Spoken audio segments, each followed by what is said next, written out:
My name is Brian St. Clair. I'm from Verona, Wisconsin, and I started meditating about 8 years ago. I met Father Laurence when he was teaching at Georgetown University.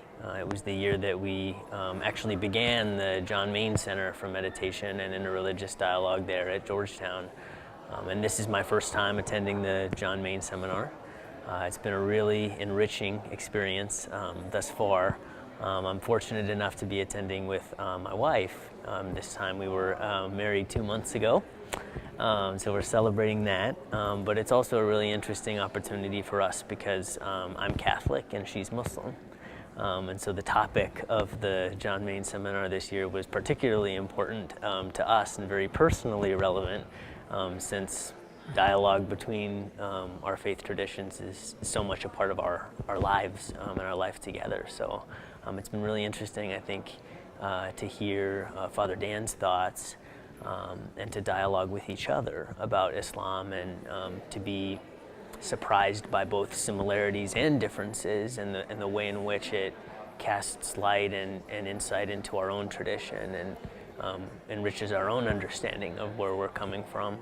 So it's been a really interesting opportunity to meet other meditators and spend time meditating.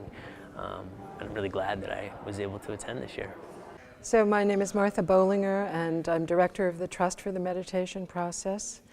Some of the wonderful things about the seminar was to not only learn something about Islam, but to see Christianity reframed in a way that we don't usually see. And Dan Madigan did a fabulous job of that. His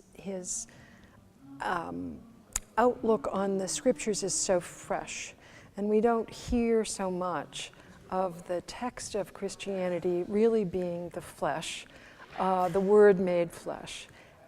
Not only does that say something about Jesus, but I think, to me, it said something about our work, too, being part of that text.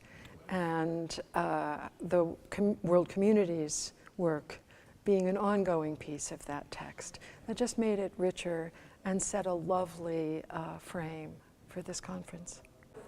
My name is Doug Hertler, and I live in New York City.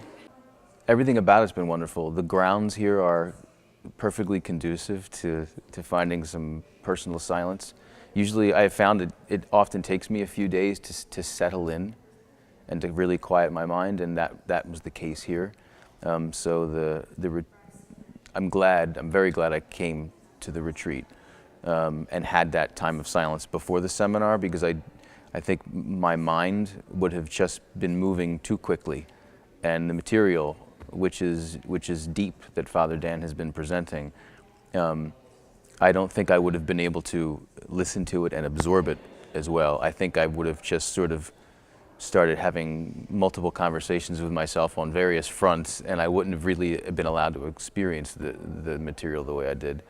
My name is Michael Doyle. I actually live here in Chicago, up in the north side of Evanston, and I've been meditating probably 8 or 9 years, but never intentionally with the community until last winter, in February of 2013, when Father Laurence Freeman and Father Richard Rohr came to Chicago.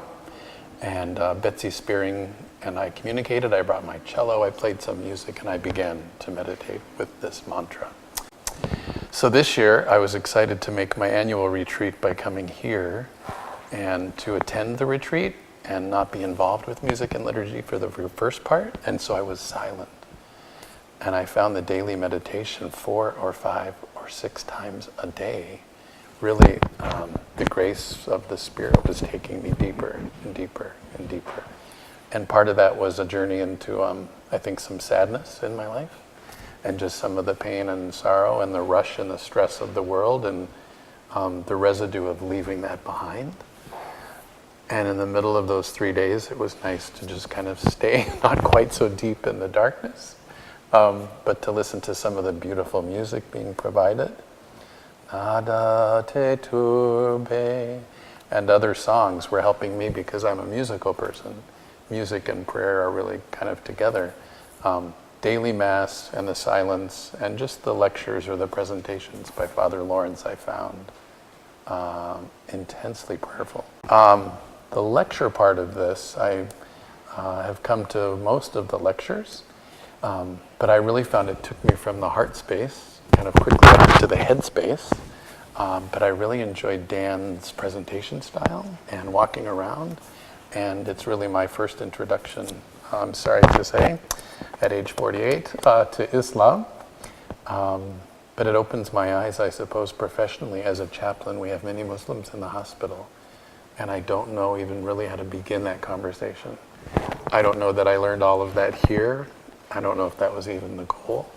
But I think to become more familiar with the Word and the potential of the Spirit of the one God that's in all the three Abrahamic religions, that the lecture part of this, the academic part, the later part of this week, I leave a little bit energized and a little bit daunted by that task and that challenge, I suppose.